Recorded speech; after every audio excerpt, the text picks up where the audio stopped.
Hey guys, as always, thanks for stopping by. Are we going to have a new gun czar? And is it going to be Beto? And what's going to happen in the coming weeks and months? Yeah, let's talk about that.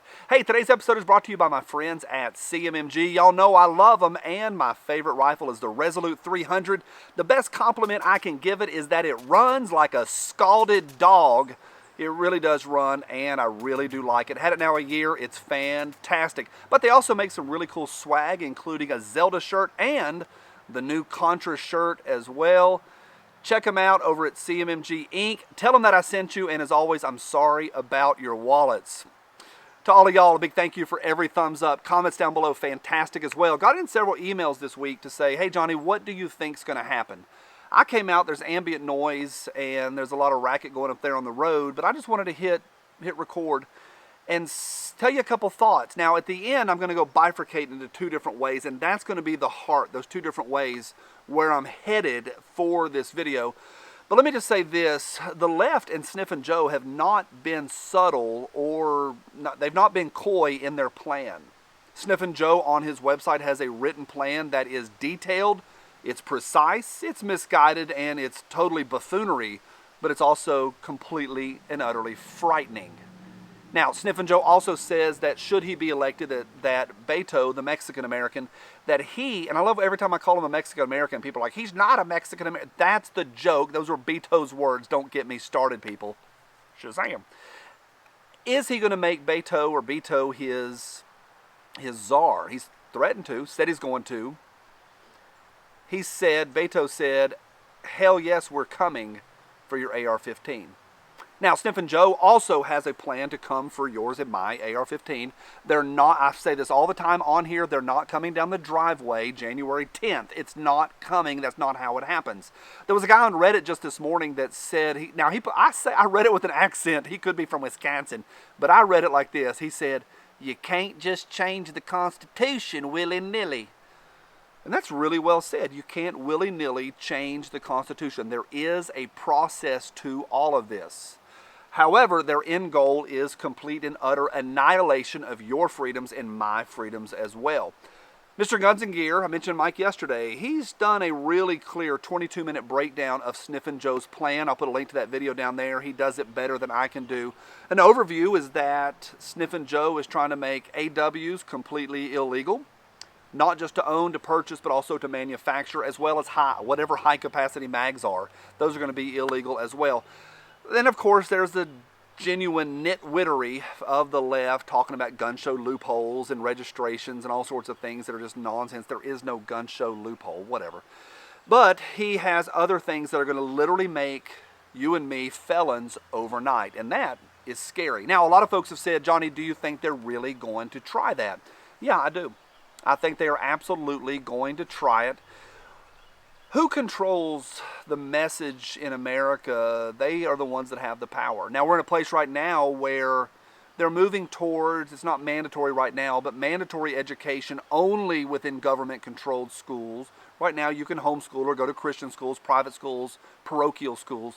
But that's coming. That probably is coming. They're doing it in Canada.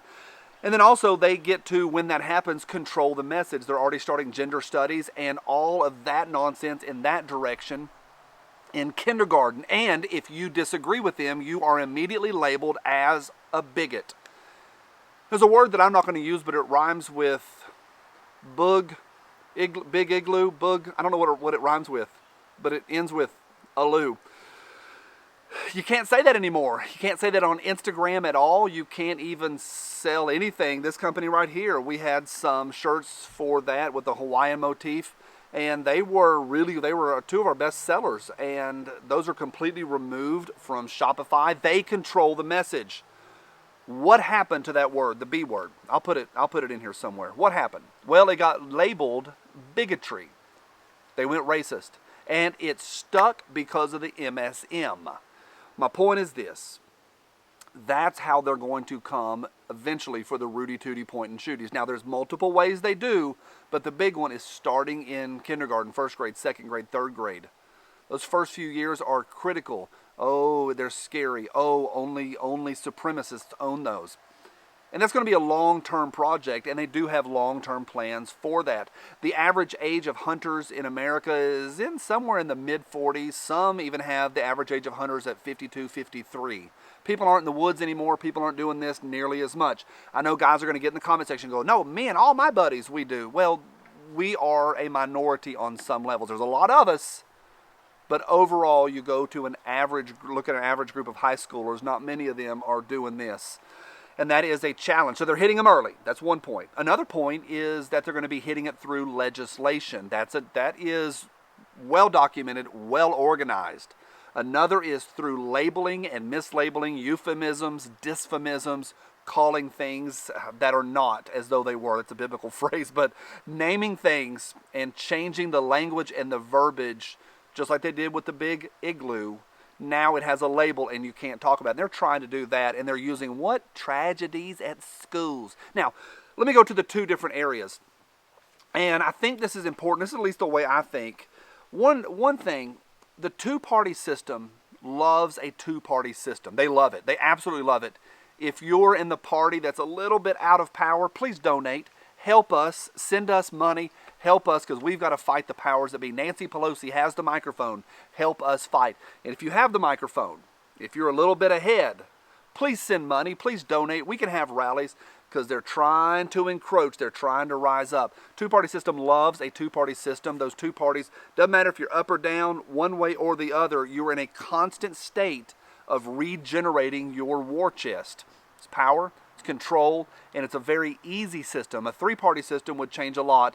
Don't get me started on voting for JoJo. I'm looking at a bunch of y'all. Thanks for that, by the way. The two-party system loves a two-party system, and my point of that is this. They don't always want to change anything. They just want to get on microphones and get on camera and whine and cry about the people across the aisle. So on some level, they're not going to try to do anything. They're going to talk about it, but they won't do it. Kind of like the Republicans did from 2018 to 2020. On the other hand, I do think they're going to try some major stuff, some big stunts. They're going to try to push legislation through. One side of it, they are going to do a bunch of nothing. They're just going to talk about all this control they're going to do, and they're going to do nothing but run for re-election another 2 years or another 4 years. But on the other hand, there is a minority of them that are going to try and push some serious legislation through. I don't know if Beto is going to be the czar. I don't really know. But I do know through mislabeling, through calling things with labels that you can't fight. That's the left's big card. They play the racist card immediately. Yeah, if you stand against them, you're a racist.